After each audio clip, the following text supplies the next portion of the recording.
सुप्रभात प्यारे मित्रों। एक बार फिर आपका मेरे channel PK Chaurasia knowledge point STP 34 में स्वागत है। मित्रों, आशा करता हूं कि आप लोग अच्छी तरह से होंगे। आज मैं फिर आपके सामने हिंदी साहित्य से संबंधित अत्यंत महत्वपूर्ण बहुविकल्पीय प्रश्नों की सीरीज लेकर आया हूं, जो कि 35 प्रश्नों से संबंधित है। आइए देखते हैं। प्रश्न संख्या 1।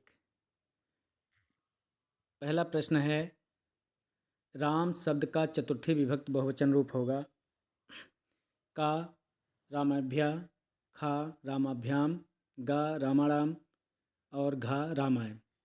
तो राम का चतुर्थी विभक्त बहुवचन रूप क्या होगा? रामाभ्या होगा। आप कमेंट करके आप भी बताइएगा। आइए देखते हैं दूसरा प्रश्न। दूसरा प्रश्न है, रामायण शब्द में विभक्त और वचन होगा। का द्वितीया विभक्त एक वचन, तृतीया विभक्त एक वचन, गा विकल्प है तृतीया विभक्त एक वचन और घा विकल्प है चतुर्थी विभक्त एक वचन। तो मित्रों, यहाँ देखिए, दोनों खा और गा दोनों में एक ही उत्तर है, जबकि रामायण किसका है? तृतीया विभक्त एक वचन का रूप है, तो इसमें खा और गा दोनों सही है। ठीक, थोड़ा क्वेश्चन गलत बन गया था, ध्यान नहीं दे पाया। आइए देखते हैं आगे। अगला है, सत्यार्थ प्रकाश किसकी रचना है? का स्वामी विवेकानंद, खा विकल्प में है स्वामी दयानंद सरस्वती, गा चंद्र शर्मा गुलेरी और घा देवकी नंदन खत्री। तो ये बहुत महत्वपूर्ण रचना है, आप लोग जानते भी होंगे संभवतः। ये स्वामी दयानंद सरस्वती की रचना है। आइए आगे देखते हैं। प्रश्न संख्या 4। प्रश्न संख्या 4 है, कहानी का जन्म किस पत्रिका से माना जाता है? का सरस्वती, खा नागरी प्रचारणी पत्रिका, गा हंस से और घा इंदु से। तो कहानी का जन्म किससे माना जाता है? सरस्वती पत्रिका से माना जाता है। आइए देखते हैं। आधुनिक हिंदी निर्माताओं की बृहत्त्रयी में सम्मिलित नहीं है। का प्रताप नारायण मिश्र, खा महावीर प्रसाद द्विवेदी, गा बालकृष्ण भट्ट और घा भारतेंद्र चंद जी। तो जैसा कि हम लोग जानते हैं, महावीर प्रसाद द्विवेदी जी, बालकृष्ण भट्ट जी और भारतेंद्र चंद जी का आधुनिक हिंदी के निर्माण में बहुत बड़ा योगदान रहा। प्रताप नारायण मिश्र जी का बहुत कम योगदान रहा, इसलिए ये बृहत्त्रयी में नहीं है, यानी का विकल्प सही होगा। का विकल्प प्रताप नारायण मिश्र सही है। आइए आगे देखते हैं। प्रश्न संख्या 6, अंधेर नगरी किसकी रचना है?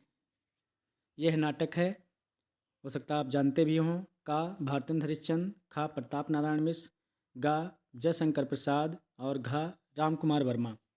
तो अंधेर नगरी भारतेंद्र हरिश्चंद्र जी का प्रसिद्ध नाटक है, यानी का विकल्प सही है। आइए देखते हैं आगे।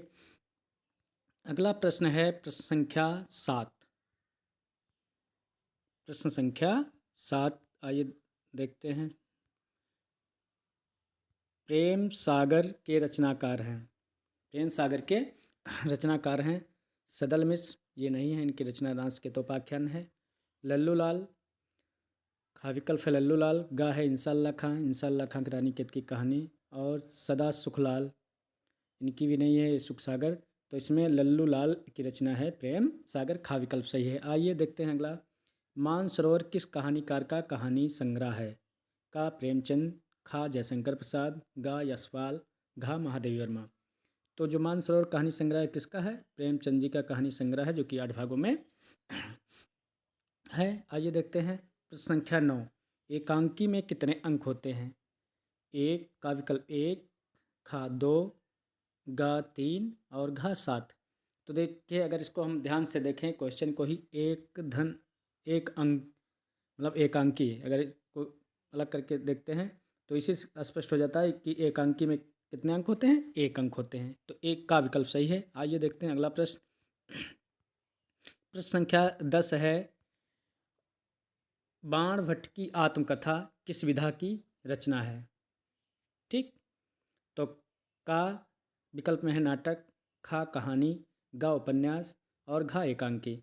बाणभट्ट उपन्यास विधा की रचना है, जो कि डॉक्टर हजारी प्रसाद द्विवेदी द्वारा लिखित है। आइए देखते हैं प्रश्न संख्या 11, किस छंद के प्रत्येक चरण में 16-16 मात्राएं होती हैं? का चौपाई, खा दोहा, गा बरोए, घा इनमें से कोई नहीं। तो इसमें जो विकल्प सही है, चौपाई। चौपाई के चारों चरणों में 16-16 मात्राएं होती हैं। आइए आगे देखते हैं प्रश्न संख्या 12। प्रश्न संख्या 12 है, प्रश्न संख्या 12 है, किस छंद के चारों चरणों में क्रमशः 11 13 13 सॉरी 11 13 11 और 13 11 मात्राएं होती हैं? तो का चौपाई, खा दोहा, गा सोरठा और घा उपरोक्त सभी। तो इसमें कौन सा सही है? दोहा, खा विकल्प सही है। आइए आगे देखते हैं प्रश्न संख्या 13। प्रत्येक चरण के अंत में 2 गुर वर्ण होते हैं। का विकल्प सोरठा, खा चौपाई, गा दोहा और घा उपरोक्त सभी में। तो किस छंद के चरण के अंत में 2 गुण वर्ण होते हैं? इसमें चौपाई में होते हैं। खा विकल्प सही है। आइए आगे देखते हैं प्रश्न संख्या है 14। अमय मूर मय चूरन चारु समन सकल भवरुज परिवारु पंक्ति में प्रयुक्त छंद है। तो इसमें देखिए है पहला विकल्प का कुंडलिया, खा चौपाई, गा दोहा और घा सोरठा। तो इसमें कौन सा सही होगा? आप कमेंट करके बताइएगा। इसमें होगा चौपाई, क्योंकि देखिए इसमें चारू में अंत में 2 गुर आ रहे हैं, परिवारों में भी 2 गुर वर्ण आ रहे हैं, इसलिए यहाँ पर चौपाई होगा। आइए आगे देखते हैं प्रश्न संख्या 15।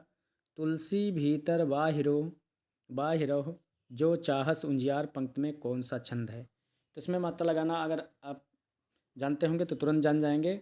तो देखिए देख लेते हैं। तुलसी में एक मात्रा, तो 1 2 2 4, भीतर भी में 4 2 6, ता का 1 7 8, 2 10 11 12 13।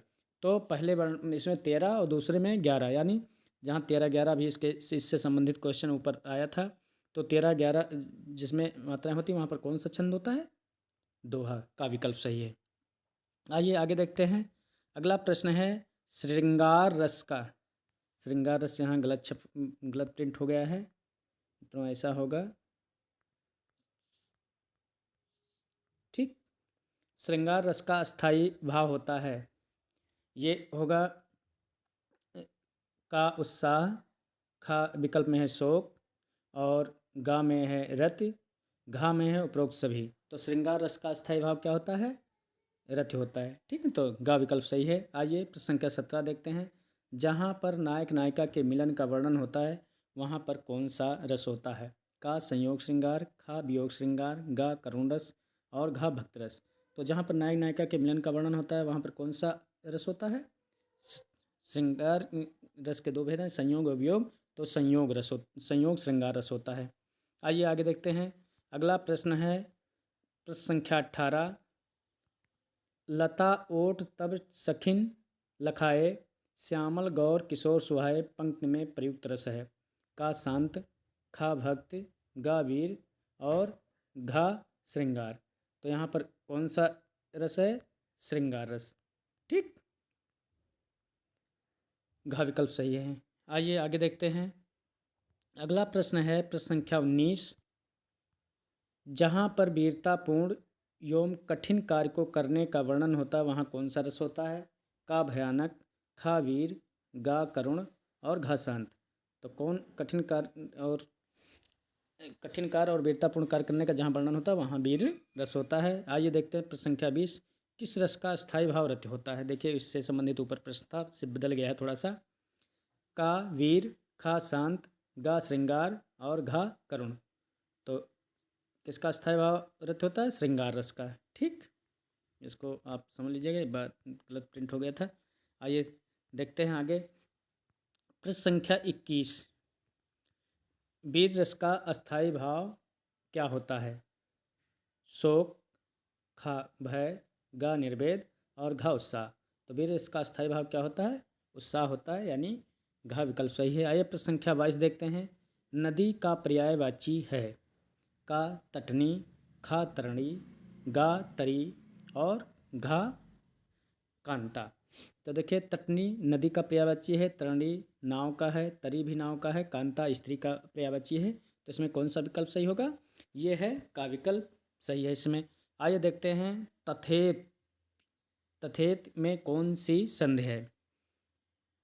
का गुण संध, खा दीर्घ संध और गा यण, घा वृद्ध। तो इसमें कौन सी संध होगी? गुण संध होगी। आइए आगे देखते हैं। अगला अगला है प्रश्न संख्या 24। राम शब्द द्वितीय विभक्त एक वचन का रूप क्या होगा? द्वितीय विभक्त एक वचन का रूप क्या होगा? का रामम, खा रामेण, गा रामः और घा रामई। तो द्वितीय विभक्त एक वचन का रूप क्या होता है? रामम होता है। आइए देखते हैं प्रश्न संख्या 25। हरिम में विभक्त और वचन क्या है? मतलब बताना है किस विभक्त और वचन का ये रूप है। द्वितीय विभक्त एक वचन, द्वितीय विभक्त बहुवचन, चतुर्थी विभक्त एक वचन, तृतीय विभक्त एक वचन। तो ये इसमें कौन सा सही है? द्वितीय विभक्त एक वचन का ये रूप है। आइए प्रश्न संख्या 26। अर्धविराम चिन्ह है। का में देखिए ये अर्ध इस तरह दिया है, खा में गा ये है, घा ये है। तो देखिए इसमें का जो है इसमें विकल्प का सही होगा, क्योंकि का है अर्धविराम का चिन्ह है, का है संक्षेपण का सूचक है और गा प्रश्नवाचक चिन्ह है, घा अल्प विराम का है। ठीक, तो इसमें का विकल्प सही होगा, अर्धविराम का ये हो। आइए आगे देखते हैं। अगला प्रश्न है प्रश्न संख्या 27। काम का तत्सम होगा। का विकल्प कार्य, खा का काज, गा है कर्म और घा है कर्म। तो काम का तत्सम क्या होगा? कर्म होगा, गा विकल्प सही है। आइए देखते हैं प्रश्न संख्या 28। भाई का तत्सम होगा। का है भ्राता, खा भात्रा, गा भार्या और घा बंधु। तो इसमें भाई का तत्सम क्या होगा? भ्राता होगा, का विकल्प सही है। आइए आगे देखते हैं। अगला प्रश्न है प्रश्न संख्या 29। प्रश्न संख्या 29 है कर्ण का तद्भव होगा। कर्ण का तद्भव होगा करण, का विकल्प है करण, खा है कान, गा है करण और घा है कर्ण। तो कर्ण का तद्भव क्या होगा? कान होगा, खा विकल्प सही है। आइए देखते हैं प्रश्न संख्या 30। मलिन का विलोम क्या होगा? विलोम का मतलब आप लोग जानते हैं, उल्टा। तो का है निर्मल, खा है साफ, गा है सफ़ेद और घा है सुथरा। तो मलिन मतलब गंदा, तो इसका क्या होगा? तो निर्मल होगा, मलिन का विलोम निर्मल होगा। आइए प्रश्न संख्या 31 देखते हैं। मानव का विलोम क्या होगा? दैत्य, का विकल्प है दैत्य, खा है दानव, गा है देवता और घा है ईश्वर। तो मानव का क्या होगा? विलोम दानव होगा। आइए देखते हैं अगला प्रश्न। अगला प्रश्न है प्राचीन शब्द का विलोम क्या होगा? प्राचीन शब्द का विलोम क्या होगा? का नया, खा नूतन, गा आधुनिक और घा अर्वाचीन। तो ये बहुत चर्चित शब्द है। प्राचीन का विलोम क्या होता है? अर्वाचीन। आइए प्रश्न संख्या 33 देखते हैं। किसी शब्द का उल्टा अर्थ बतलाने वाले शब्द क्या कहलाते हैं? उल्टा अर्थ। का पर्यायवाची, खा उपसर्ग, गा उल्टे शब्द, घा विलोम। तो उल्टा अर्थ बतलाने वाले कौन से शब्द होते हैं? विलोम शब्द होते हैं। आइए अगला प्रश्न देखते हैं। प्रश्न संख्या 34। कोयल का तत्सम क्या होगा? कोयल का तत्सम क्या होगा? का विकल्प कोकिल, खा मयूर, गा पपीहा और घा पीहू। तो क्या होगा? का तत्सम कोयल का कोकिल होगा। अगला और अंतिम प्रश्न है प्रश्न संख्या 35। आग का तत्सम क्या होगा? का अग्नि, खा उजाला, गा अग्नि और घा अग्नि। तो इसमें कौन सा शुद्ध है? तत्सम जो रूप होगा वो का विकल्प सही है। मित्रों, बस इसी के साथ मेरा वीडियो समाप्त होता है। जल्द ही मैं एक नया वीडियो लेकर आपके सामने उपस्थित होऊंगा। बहुत बहुत धन्यवाद।